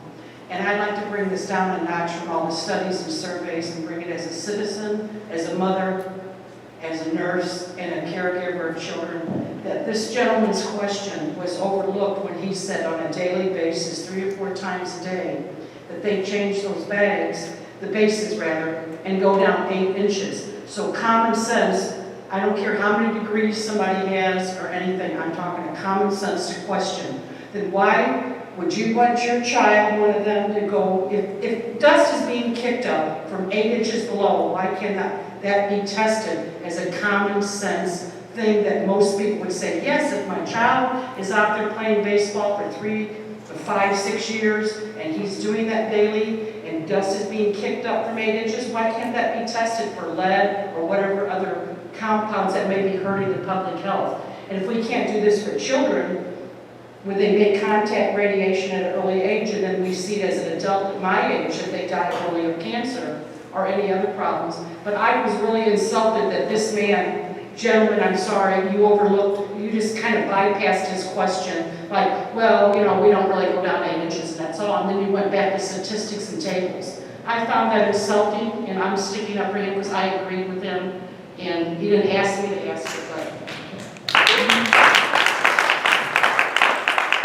I'm going to let EPA respond to this one, but actually the answer was that it was about statistical exposure for that small amount of getting up to the ground. But yeah, you guys are all well aware the community is concerned about BMAC and does wonder why we didn't go down 8 inches, if there's any possibility. And I think that's the thing, is if there's any possibility is the question. So. I don't know that my response is going to be much different than the first one, so I'm not sure it's going to be entirely satisfying to you. I can appreciate the concern that you're expressing. I think the point we're trying to make, not intending to be rude or to dismiss anybody's issue, but just the genuine fact that the areas, the surface area covered by where the bases are, represents a really small fraction of the total surface area of the fields that were tested. So that was the point we're trying to make. I don't doubt that the base pegs go down 8 inches. The simple fact is that represents a really, really small fraction of what anybody could potentially be exposed to at that facility. So the surface soil sampling that was conducted, according to our protocols, surface soil is collected from 0 to 2 inches, and that was what was most representative of exposures that would occur under the normal use scenario for that facility. And that may not be entirely satisfying to you, and I recognize that, but that is the response. But it was pretty much the same answer when they asked about water samples at BMAC. You check it here, but then there was a runoff there, and that wasn't checked, and they said, well, we just checked in these certain places. So it was really a whole conglomeration of feelings that the public has that's used in the moving of faces. So we have a few folks, you don't need to hold your hand up the entire time. There are like 3 in front of you, but we'll get to you. Keeping with the BMAC theme, due to our concerns, why didn't you do a health concern study instead of just testing the soil down to 2 inches? Why didn't you use, what was it, the PIP? PIC. Why didn't you use that study? And also, we saw a summary only of Blanchette and Coke Park. Can we have the full data set so we can compare that to BMAC? Is that right, Don? Actually, I think the full data set's out, isn't it? It's in there, it's Coke. No, let her. It's 90, yeah, 98.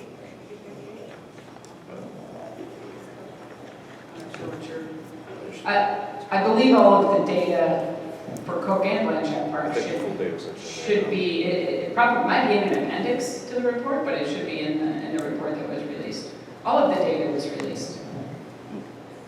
I guess I missed it. What was your first? Debbie. The PIC. You asked a question about the pressurized ion chamber. Yeah. Okay.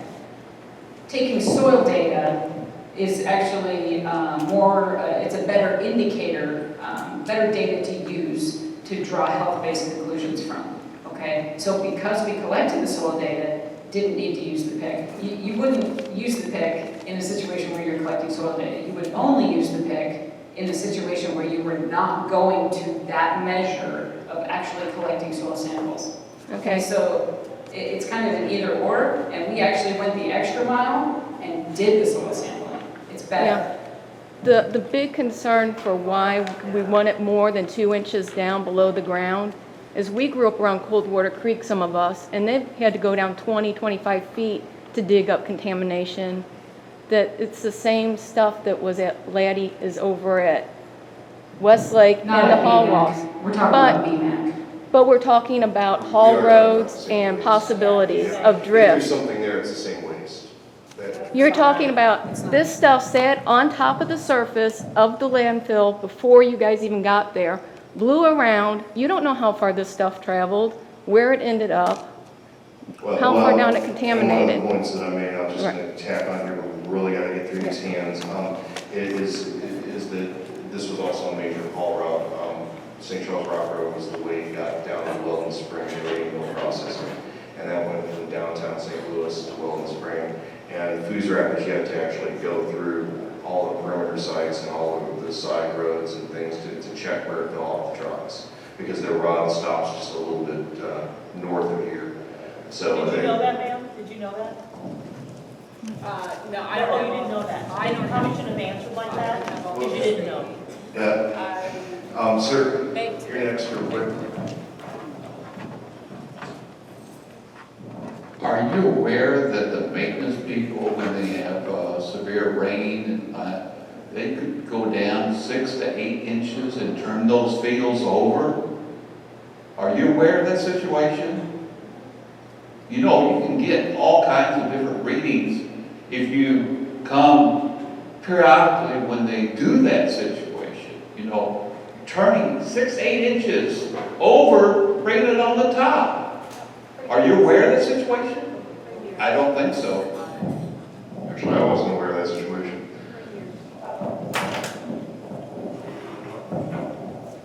No, I have not heard of a situation where they would turn the field over to that. That's how they make the fields playable. We can You talk need with to the look into that. BMAC directors, we can verify. We work very closely with the Parks and Rec folks. So we can, They do that we for can all follow the up. ball fields. I'm a baseball, softball umpire. We'll I we'll know follow what up on they that. do. We will follow up. County does it too. EPA will, Ben's got this in his notes, will follow up with the BMAC administration and make sure that that's the case one way or another. Yeah, we can invite you. Mine's more of a comment as well, as opposed to a question relating to the same thing. Again, I don't know how familiar you are with the game of baseball.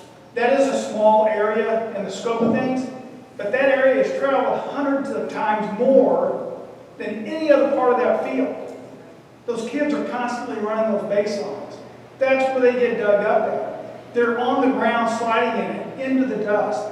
That's where it's all coming up at.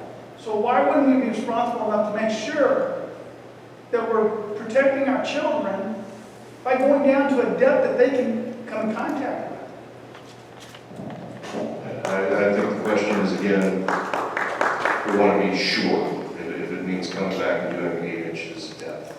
I think that's what the comment was. I'll take it back. All right.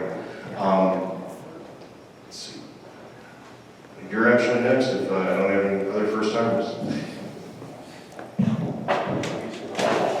I had a question about the data. It looked like, and I am recalling the raw data, I was looking at like Blanchette Park.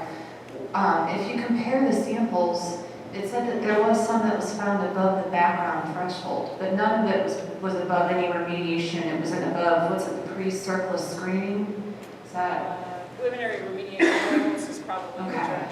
So EPA recognizes then, I mean, is the EPA's thought that, you know, as long as it's above background but below remediation, it's still suitable for use depending on what it's zoned for? I mean, is that kind of, because the reason I'm asking is because it looked like there were several of those samples, and then when you looked a little closer, you know, let's say like I picked that little circle next to, I can't remember her name, I'm sorry, Robin, you know, and I were to test that area and it were to come back with like thorium-230, and then over there I would find a little bit of a, you know, raised area of uranium. There were places on that ball field that were elevated across the board for all 3 isotopes.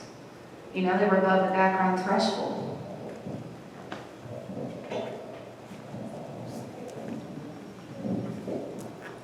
But there is a difference between the background thresholds and the preliminary remediation goals, okay? So this is actually something I was chatting with Terry Boguski about before the meeting, is I think at some point in the future it would certainly be worthwhile to have discussions about the different levels, because I think there's a lot of confusion out there, and I can totally understand. It does get confusing. We've got background levels and screening levels and ERGs and action levels.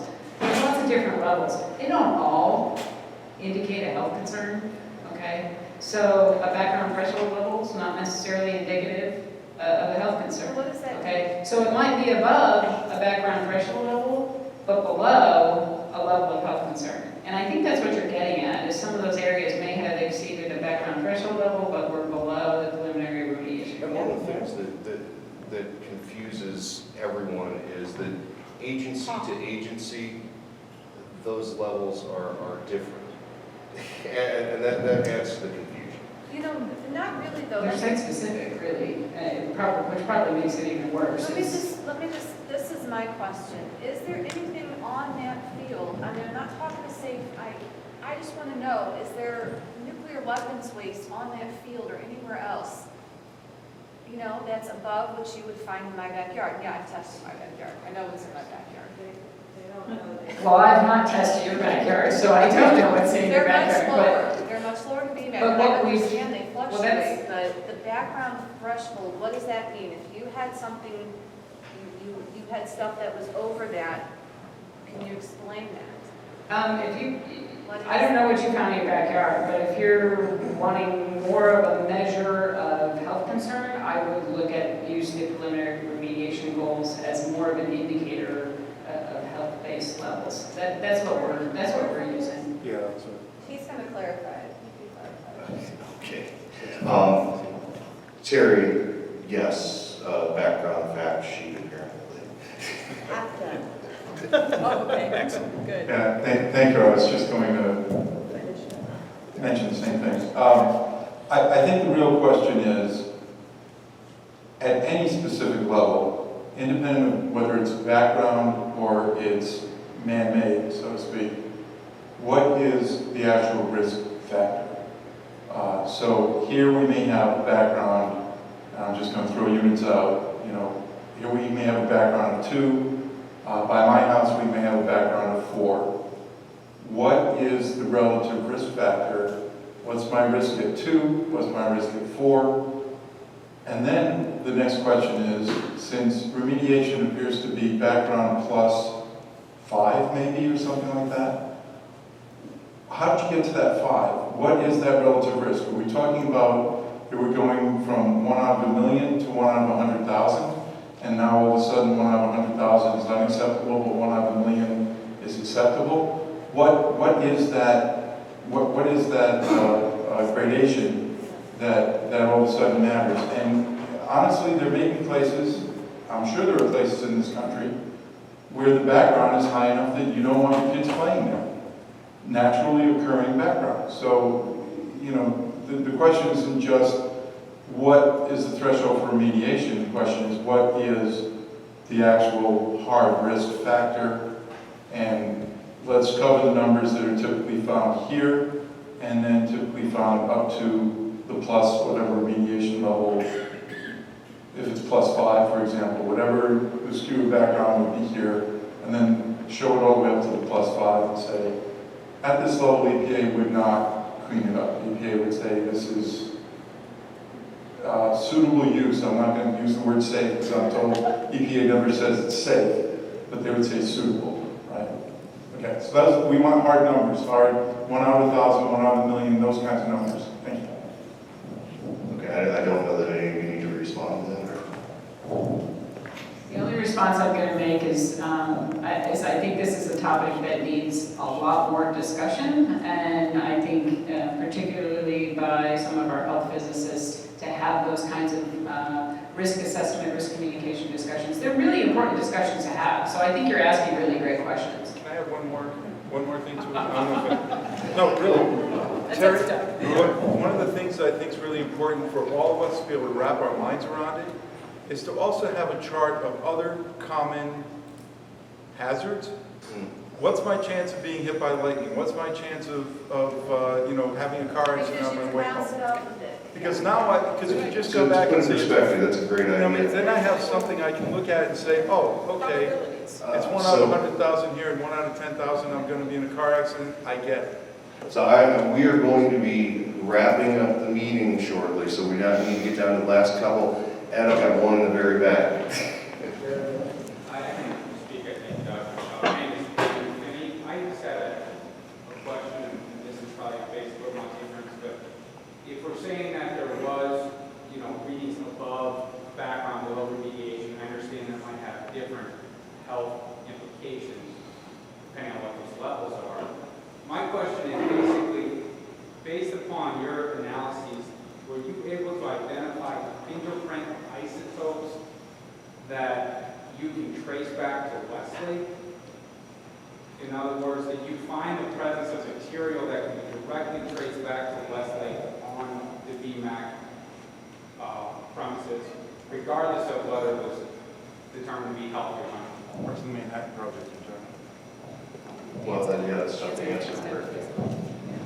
Yeah, Doug's right. That's going to be tough to answer because there are no truly distinctive isotopes that were used in Malin. They process naturally occurring uranium ore. course, uranium decays into a number of other daughter products before it comes to a stable isotope at the end of its decay chain. All of those isotopes and parent uranium, thorium, radium, lead-210, other isotopes of, the isotopes of the other daughter products there in the middle, they're all naturally occurring, and they're all found to some extent, greater or lesser concentrations, basically everywhere on Earth. There wasn't some particular special isotope or element that Mallinckrodt used or made that would be a fingerprint, as you say, that would say, okay, this is something that definitely was traceable to Mallinckrodt. They're all naturally occurring things that, as I say, to a greater or lesser concentration occur in any soil sample you take anywhere on the planet. So you're going to say what I think? I got it. Okay.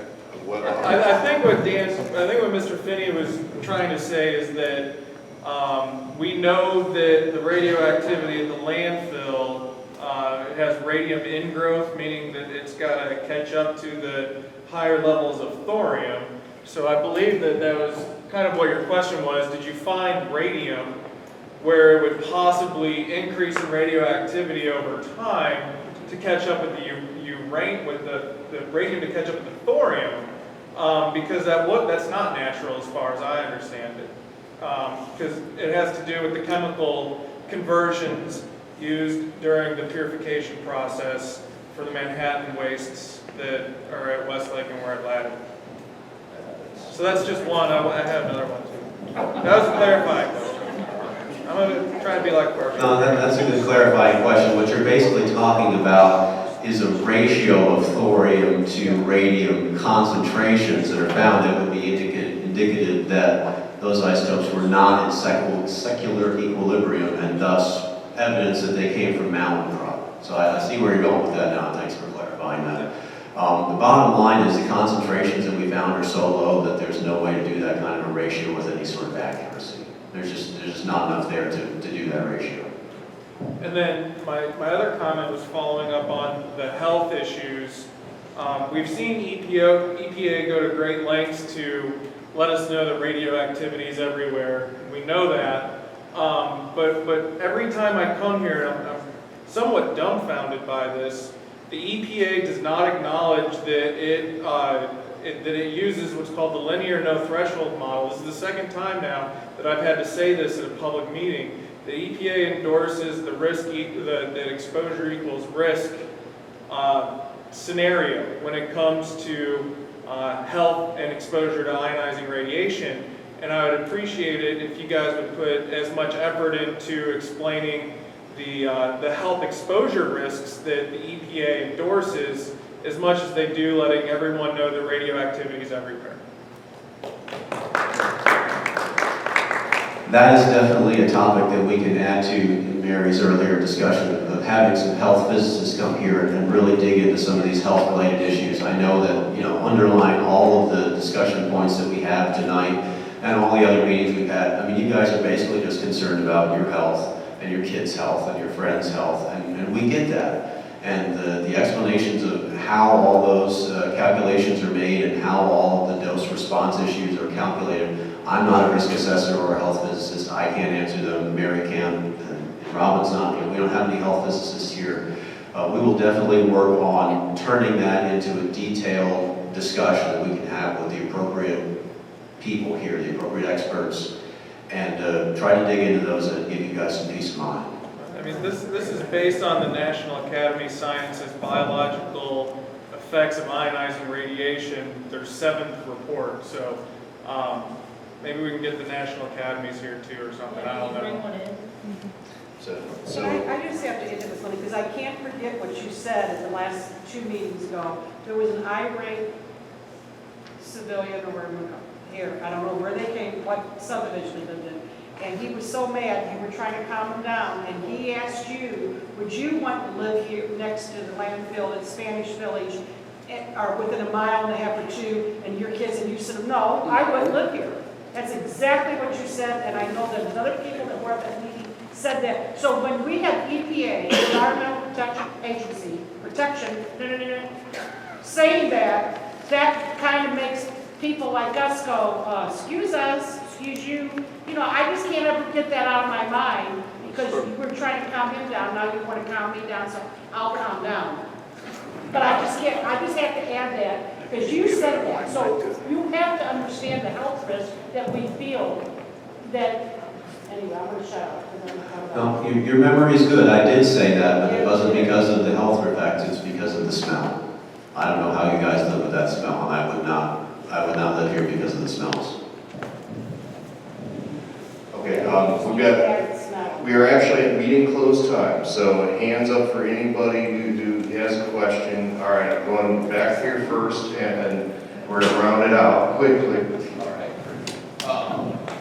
Two things. One, the reason why the Parks and Recreation Department turn over those fields is in order to be able to play on them.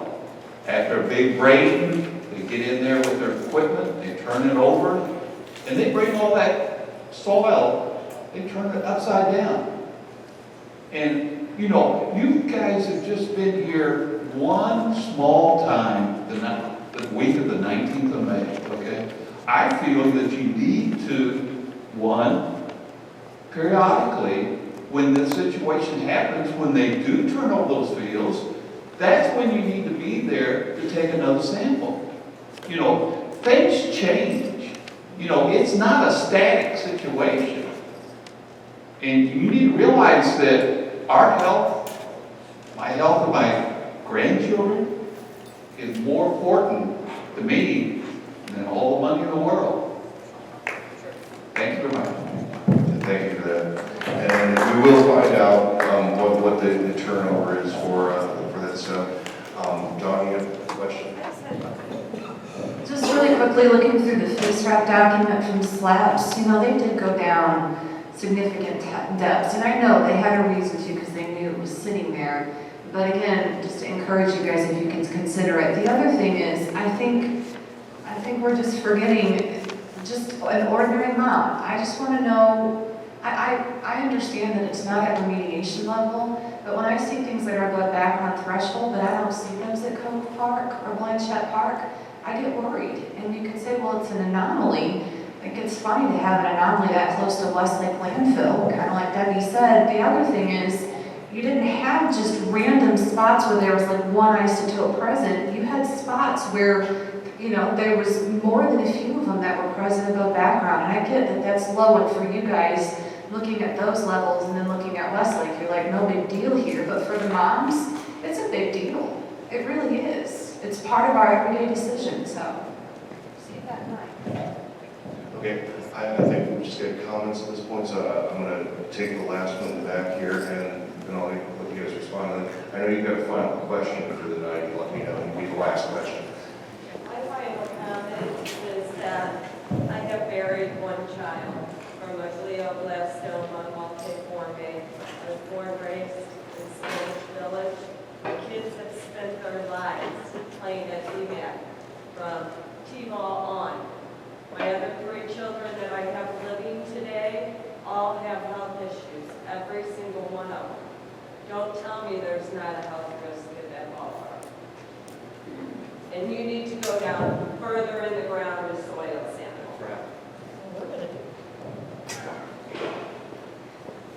All right, and the last question of the evening to my vice chairman. Now, this is kind of, I think, a summation question of probably all of the questions that have come up, you know, well, at least of some of them. You know, most of us are not as interested in all the technical jargon that's being, you know, displayed. There are some of you that have done that research, Harvey, Don, Ed, you know, they know what they're talking about when they're asking you these questions. The rest of us are, you know, novices in terms of all of this. I think the real key thing, though, as a part of this is, as EPA, as, you know, the Corps of Engineers, all of the others working with it, do you ever break protocol and say, our protocol says 2 inches, but because the community is so concerned, we'll go ahead and do 8 inches? Or in other kinds of situations, I live in Spanish Village, my grandson plays at BMAC, but I'm more concerned about where I've lived for 37 years. And just because the amount of air coming out of the landfill right now doesn't say that it's not healthy. I'm concerned about not whether it's not healthy right now, but because I've been exposed to it for 37 years, has that had some impact on me? And if there's a possibility of that happening, you know, all what we've been hearing is there's no scientific evidence to support that. Well, if there's some kind of a possibility that some of these concerns could be legitimate, do you ever break protocol and go ahead and do something that your normal procedures would say, no, we don't usually do that, so we're not going to heard concerns here. Can you go the extra mile, break protocol, and do some of this kind of testing or do some other work because the community is so concerned and it just doesn't go by, well, this is our standard and this is what we do. There's some things that we need you to break protocol on, and are you willing to consider doing that and just say to whoever tells you that's not protocol, but that's the community's concern. That is actually probably a good one to end on, so I'll take a stab at it. Not necessarily breaking protocol, but in answer to the question, do we respond to the community concerns? Absolutely yes, that's why we tested BMAC. Okay, we tested BMAC in response to, That's why. in response to, no, we tested BMAC in response to the community's concerns about that ball field. And as far as breaking protocol, I don't think we broke protocol, but we went far beyond what is normally done as part of a pre-surplus screening. Okay, with our contract, we spent probably at least 5 times on that BMAC facility is what we spend on other sites that go through a pre-surplus screening to determine whether or not there is any additional investigation and or cleanup work necessary under the Superfund program. So we've done a great deal of work in response to community concerns. Now, in answer to your question about can we take back this consideration that's come up tonight about going deeper, the ball fields being turned over after a rain event, what I can do, I can't guarantee you we're going to do that work, but what I can tell you is I will take that back. I will take that back to my management, explain to them the concerns that are that remain about BMAC. So I can't guarantee you we're going to do that additional sampling, but I will take that back. In relation to the other things that we've talked about, even where the barrier is and all of that, you say, well, you know, we wouldn't go testing right now because we're going to test down the road when it comes into the timeline that's been set up. Is there a way you can break protocol and say, well, we'll go ahead and test it right now, and then we'll have this as data that we'll use for later as well as drilling then, and not just say, but it's not time for us to do that testing because the timeline's not right. But if they're digging those wells, why can't you go ahead and get some soil samples out of that? And that's just an example of could you break whatever is protocol or whatever your timeline is and do something that is a major concern to the community. And it would, you know, to me it makes sense if they're digging a hole there anyway and you could get some dirt out of it and have it tested, why not go ahead and do that instead of saying, well, it's not time for us to do that instead of 3 months from now. The machinery that they use to install the temperature monitoring probes is not the right kind of equipment to collect a soil sample, period. We can't do it. Alongside it and get some dirt out. And it's not the work they're doing, then it's a completely new investigation, which is what we're planning on doing anyway, Bob. We're just not scoped it. We haven't scoped it yet. There's no point in breaking it into little tiny pieces. Thank you. All right, folks. As you've noticed, our meetings have changed. We are now on the second Monday of the month. I know this was the first day of school for everybody in Hattonville, so we have a lot of folks with their kids coming home from school tonight, big day. So I hope to see everybody here on the 8th of September. Does anybody from the board have any messages or anything to add? We have Lois Gibbs is going to be in town. That's the 16th of this month. We'll be at the Graphic Artists Hall. We have RSVP forms up there. There's information outside about the Lowest Gibbs visit and RSVP forms if anybody's interested in signing up. I want to thank everybody for your attendance and have a good evening and a safe drive home. And our hearts go out to those in Ferguson right now. They're going through a lot of turmoil.